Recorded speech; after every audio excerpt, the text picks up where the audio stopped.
মাননীয় সভাপতি, বর্ষা হাতে ভরসা পায়ে সদাই নিরুদ্দেশ হওয়ার চেষ্টা করলে আইন রক্ষাকারী সংস্থার খপ্পরে পড়ার সম্ভাবনাই বেশি। আমি নির্বিবাদী মানুষ, মুরগি কাটা দেখলেই মন খারাপ হয়ে যায়। তবে ছোটবেলায় নিজেকে বীরপুরুষ ভাবতে মন্দ লাগতো না। হারে রেড়ে বলে কেউ এগিয়ে এলে মাকে রক্ষার ভার যদি আমার উপর এসে পড়তো, সেটা কেমন মজা হতো জানি না। কিন্তু আমার অধ্যাপিকা মা গায়ে এক রত্তিও সোনা পড়েন না, সুতরাং কল্পনার সেই বীরপুরুষ বেশি দিন টিকতে পারেনি। তবে ভীতু ভদ্রলোক হওয়ার যে বিপদ আছে, সেটাও খুব অল্প বয়সেই জানা হয়ে গেছে। বান্ধবী এসে একদিন বলল, এসো আমরা আমাদের সবচেয়ে প্রিয় জিনিস বদলা বদলি করি। আমার চমৎকার বিদেশি ছবি আঁকা পেন্সিল বাক্সটা গেল, বিনিময়ে পেলাম তার পরিত্যক্ত রাবার। শুনে সবাই হেসে বলল, একটু চালাক চতুর হতে হয়।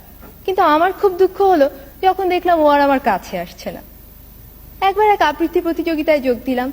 কাছ থেকে সংস্কৃতি অঙ্গনে সব পরিচিত তারকাদের দেখে চমকিত হলাম, কিন্তু আমার পালা আসার সঙ্গে সঙ্গে শুরু হলো তাদের চা খাওয়ার পর্ব।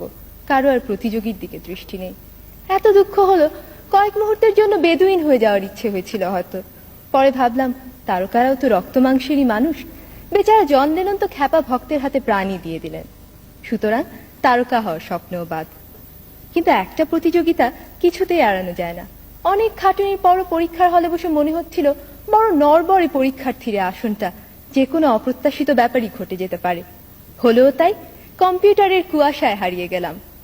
আমার বাবা তার খেয়ালি কম্পিউটারকে কোষে চড় মেরে ঠিক রাস্তায় নিয়ে আসেন। আমি কিন্তু যন্ত্রটাকে ভীষণ সমীহ করি। পারস্যের শাহজাদিকে উদ্ধার করতে গিয়ে বারবার নিহত হয়েও আমি কখনো কম্পিউটারের সাথে খারাপ ব্যবহার করি না।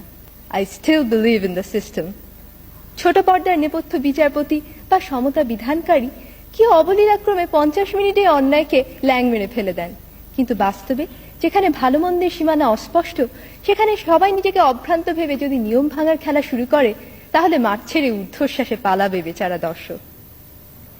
ইহার চেয়ে হতেম যদি না, আমি তো ভালোই আছি একটা ভীতু সাধারণ মেয়ে হিসেবে। আমার মধ্যে কোনো দুরন্ত আশা নেই, ন্যায়দণ্ডধারী মহাবীর বা চতুর্মুখর মেধাবী মুখর উচ্চাকাঙ্ক্ষা নেই। একজন সৎ, পরিশ্রমী, বিবেকবান মানুষ হতে পারলেই আমি খুশি। ছেড়ে দিয়ে আমি জিতে যেতে চাই। ধন্যবাদ।